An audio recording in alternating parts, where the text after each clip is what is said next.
Okay, just kind of a two-parter. You played and coached under Bruce.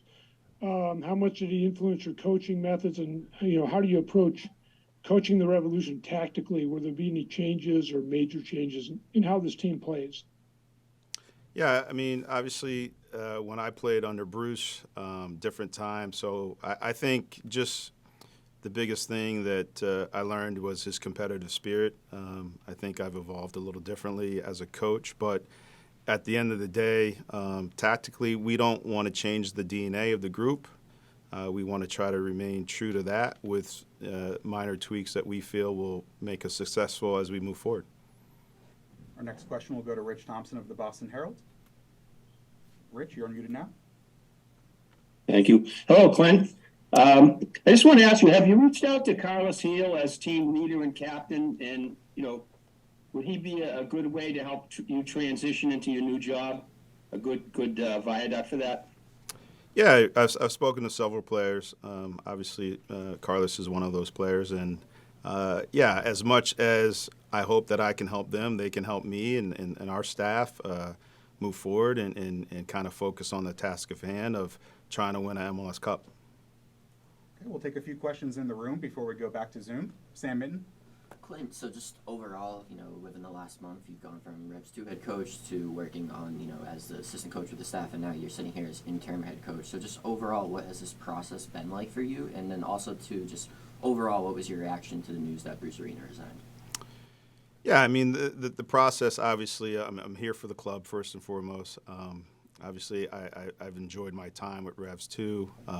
It's a great group to work with, and so when I was asked to join, I think it was a way, obviously, to help the club and do my part to help in this moment. And that's it. We'll go to Gus and then Jeff. Coach, also Marcelo Santos, your assistant coach of Revs II, is also coming up to help you with the first team. Did you ask for him to come up? Was a Kurt decision, and how important to have an assistant coach on your side that you can trust and have him with you? Yeah, I think it was a mutual decision amongst the technical staff and our leadership. It made sense. He's a guy I'm comfortable with. We've worked with together.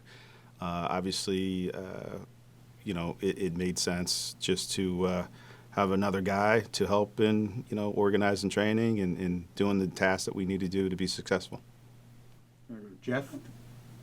Sorry to say, it's a unique situation joining a team in second place in the Eastern Conference with 7 games left. So just what have the conversations been like the last couple of days with Brian and Kurt, just about sort of expectations for you coming into this role and what is kind of a unique situation? Yeah, I think it's clear from the top down that this is a team that wants to win. So I think the expectations are to work towards being the champions at the end of the season, and that's it. Okay, we'll go back to Sam, and then we'll go to the Zoom. And just overall, too, how do you feel that your experience with Revs II will kind of, possibly help you, stepping up with the first team? Yeah, I mean, I think really coaching in a nutshell is about managing people, presenting a vision, and I think my time at Revs II has prepared me in a positive way and to do those things. All right, we're going to take a few questions from the Zoom now. We'll go first to Hayden Bergh with Boston.com. He'll be followed by Rich Thompson again with the Herald. Hey, Clint, thanks for doing this. I wondered if you could just shed a little light on maybe some of the timing around when you were approached to be interim head coach and just kind of what that conversation was like from your perspective. Thank you. Yeah, I mean, I think it happened a couple days ago, and at the end of the day, I think Kurt just approached me saying he thought we just needed a fresh start and asked if I had interest. And obviously, you never know when opportunity happens, and so I was just thankful and honored to get the opportunity. Okay, we'll go back to Rich Thompson and then Seth McCumber with the Blazing Musket. Rich? Hey, Clint, through all this, have you had a chance to look at Colorado, and can you give us a little scout?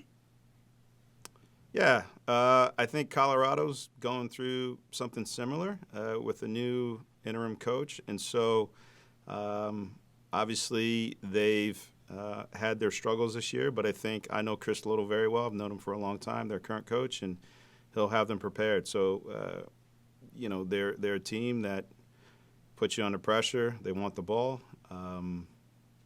And I think they want to perform not only for their fans at home, but for Chris as their new coach. So it will be a difficult game for us. We'll next go to Seth McCumber and then Sean Donahue. Seth? Hi, Clint. Thanks for taking the time. It sounds like it's been a really emotional few days at the locker room and the training facility. What was your first message to the team? What did you say to them? Did you call a meeting? How did you bring everyone together? Yeah, I mean, obviously, the organization addressed the team collectively, and my message simply was, I'm here to help you get better as players. I'm here to help the team grow and to continue the mission of, moving towards being champions, and it's one game at a time. So right now our focus is Colorado, and that's kind of what we've been working on the last few days. All right, we'll take the last three on the Zoom, and then we'll finish up with anything more in the room. We'll go Sean, then Jamie Rook, and then we'll wrap with Tom. Sean?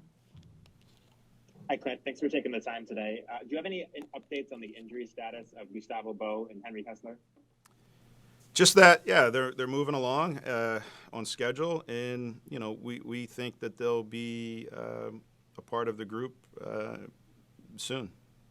They're doing great, and I think in the next week or two we should see more of them in terms of team training and everything like that. Jamie Rook, last word on sports. Hi, Clint. I hope you're well. How difficult do you think it'll be for the players to put all these troubles out of their mind and focus on the game this weekend? I think we're all focused on the game. I think we're ready to move on. Obviously, Colorado's our next game, and I think the players are hungry. They have the passion, the desire to go forward and move forward, and so I think collectively we're just all focused on Colorado, and ready to move on. Tom Quinlan will be the last one on the Zoom. Thank you, Adam. Appreciate it. Coach, nice to meet you. Thank you for the time. Can you, just to go back to last week, can you take me through the process of how this coaching staff prepared for the game? In the athletic report, it talked about how there was friction there between Richie and Shalrie. Did everybody come together and work together to, prepare for that game? And then in game two, we're used to seeing Shalrie and Dave pretty active on the sideline. It did seem like we saw that this week. What was it like on the bench for you this past weekend as an assistant? Yeah, look, at the end of the day, I think that what we're focused on is moving forward with Colorado.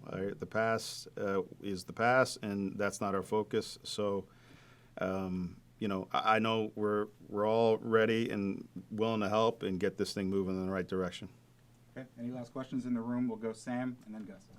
And obviously, I know you're focusing on Colorado, but just kind of looking to the future, do you hope to stay in New England, and also, too, would you hope to possibly, aspire to be the first team head coach on a permanent basis? Yeah, look, at the end of the day, I'm just thankful for the opportunity right now. I want to do the best job I can for the team and the organization right now. I have no control of the future, so, live every moment in the present, and that's all I can do. Okay, last we'll go to Gus. In the past two games, the Revs considered go very late, which was a tying game going very late. What do you think you can do to help the team to not consider that late? Have you talked to the players about that situation going forward to Colorado? Yeah, look, obviously disappointment in those results, given goes up late, but it's a reminder about the focus and the concentration needed to see a game out. The decisions in those later stages of the game, the urgency in your actions in those later stages of the game. And I think, all the players are aware of that, and now it's about just really executing in those moments.